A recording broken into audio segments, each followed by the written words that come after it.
Bonsoir, nous sommes le samedi soir, 6 décembre 2014, et je voudrais vous parler d'un certain nombre de sujets,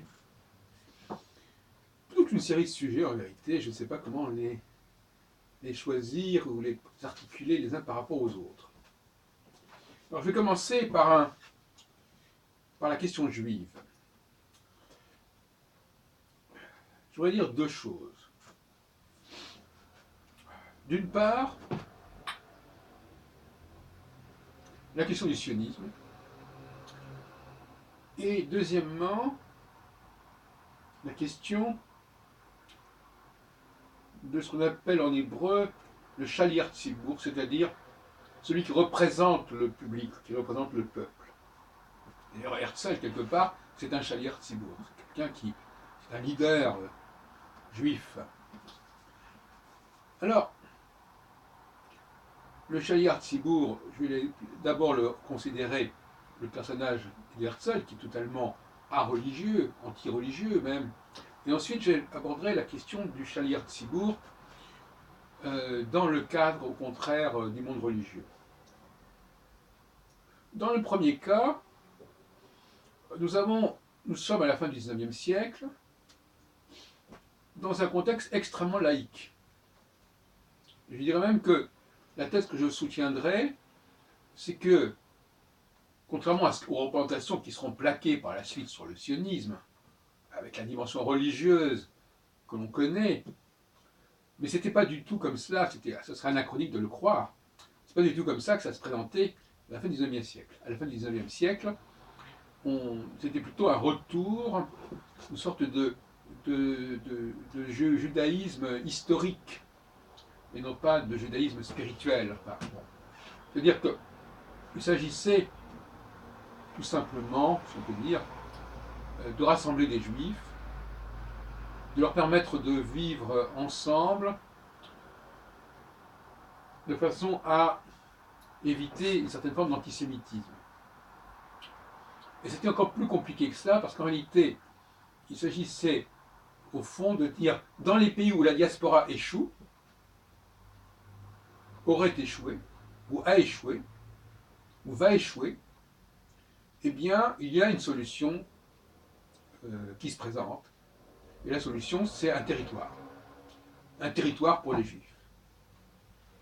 Un land. Et d'ailleurs, Herzl a écrit un livre qui s'appelle Alt-Neuland, c'est-à-dire un lieu qui est à la fois vieux et nouveau.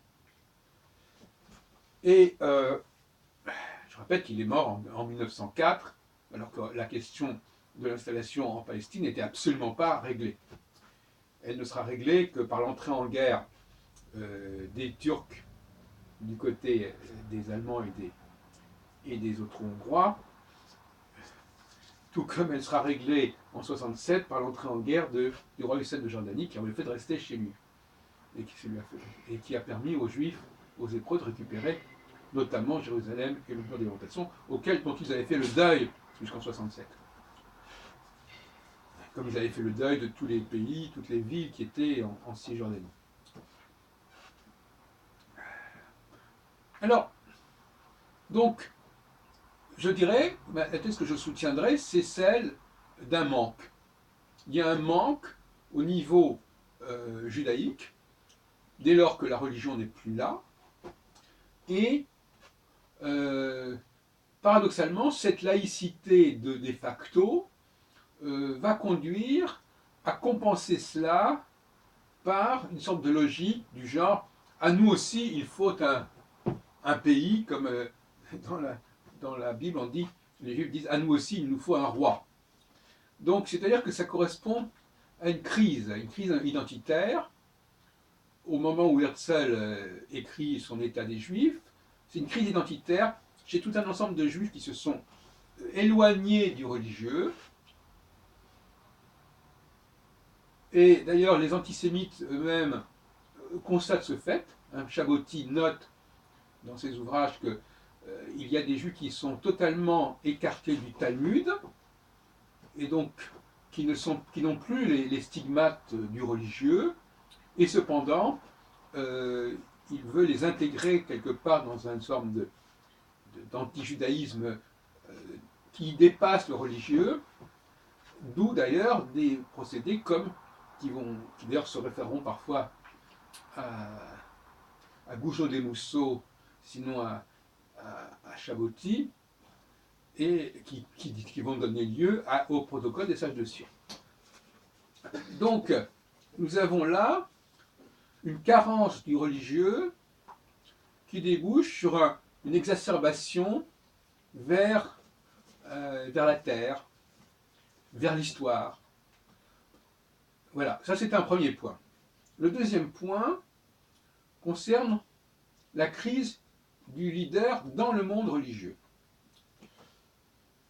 Alors, récemment, justement, un séminaire que j'ai suivi au mouvement juif libéral de France, au MGLF, le rabbin Boissière, Yannick Boissière, a montré de manière très intéressante que l'utilisation du Amen, tout le monde connaît le Amen, d'ailleurs c'est un des rares mots de la langue hébraïque qu'on utilise couramment en français, Amen veut dire d'accord. Et donc celui qui récite une bénédiction ne va pas dire d'accord. Il faut être d'accord avec celui qui a fait quelque chose. Donc, quand quelqu'un fait un acte, dire Amen, ça veut dire je participe à cet acte, j'approuve cet acte, je m'identifie à cet acte. Celui qui fait la bénédiction ne dit pas Amen. Celui qui dit Amen ne fait pas la bénédiction. En tout cas, c'est ça comme c'est le principe. En réalité, comme on ne connaît pas bien ce principe, il y a des juifs qui disent la bénédiction et qui à la fin disent Amen. Ça, c'est tout à fait bizarre.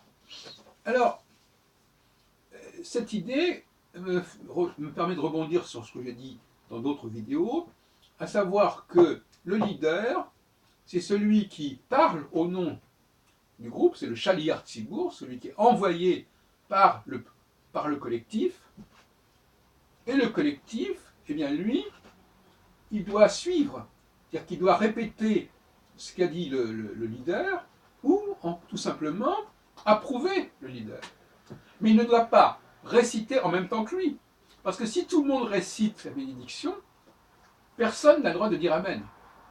Donc l'existence même du Amen, qui veut dire d'ailleurs littéralement croyance, confiance, si on prend la racine hébraïque, Emouna, foi, eh bien, credo, même à la limite, si on peut dire, si on devait transposer dans le domaine du religieux catholique. Je crois dans ce que tu as dit, je crois dans ce que tu as fait, j'approuve ce que tu as fait, j'approuve ton comportement. Donc ça, ce n'est pas le leader qui va dire j'approuve, c'est le public, c'est le collectif qui va dire j'approuve et j'intègre ce que tu as dit, je le reprends à mon compte, je le répète éventuellement, mais si je le répète, je n'ai pas besoin de dire Amen. Si Amen, ça veut dire bis en quelque sorte. C'est-à-dire, oui, c'est très bien, j'approuve, je suis parfaitement d'accord, etc. Ok. Amen, c'est ok.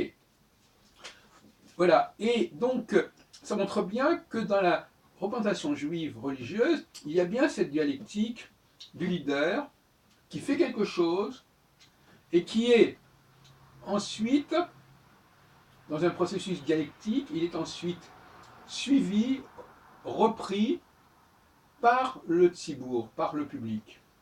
Soit que le public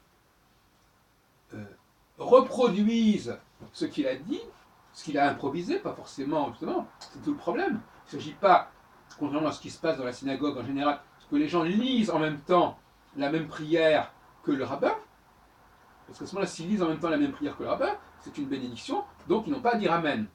Donc le Amen implique une prise de distance, une mise en retrait du public par rapport au leader. Et ça, c'est quelque chose qui n'a pas bien fonctionné, qui ne fonctionne plus très bien dans la synagogue actuelle, où justement il y a une espèce de rétrécissement, de télescopage, du fait de ces livres de prière qui sont écrits, du fait que tout le monde, en même temps, le rabbin et les fidèles, lisent ce livre de prière, et par conséquent, ce livre de bénédiction, et par conséquent, personne n'a plus à dire Amen. Dire Amen, c'est laisser le chef, laisser l'autre faire quelque chose. Si je fais les choses en même temps que lui, je ne suis pas dans l'Amen. Voilà les deux points que je voulais aborder, qui sont tous les deux liés à la question du chef. Le chef qui prend les devants et qui est suivi, ce qui est le cas effectivement de Herzl, bien qu'il ne se situe pas dans le domaine religieux. Et dans le domaine religieux, le chef qui, dans le contexte actuel, souvent est en porte-à-faux parce que les fidèles lisent en même temps que lui c'est les mêmes prières, et ça c'est son défaut. S'il lisait des prières nouvelles, le public ne pourrait pas les lire en même temps que lui, donc il serait forcément décalé, et répéterait, c'est-à-dire qu'il le ferait après, ou bien il dirait Amen. Donc là, il y a tout un processus qui est à approfondir.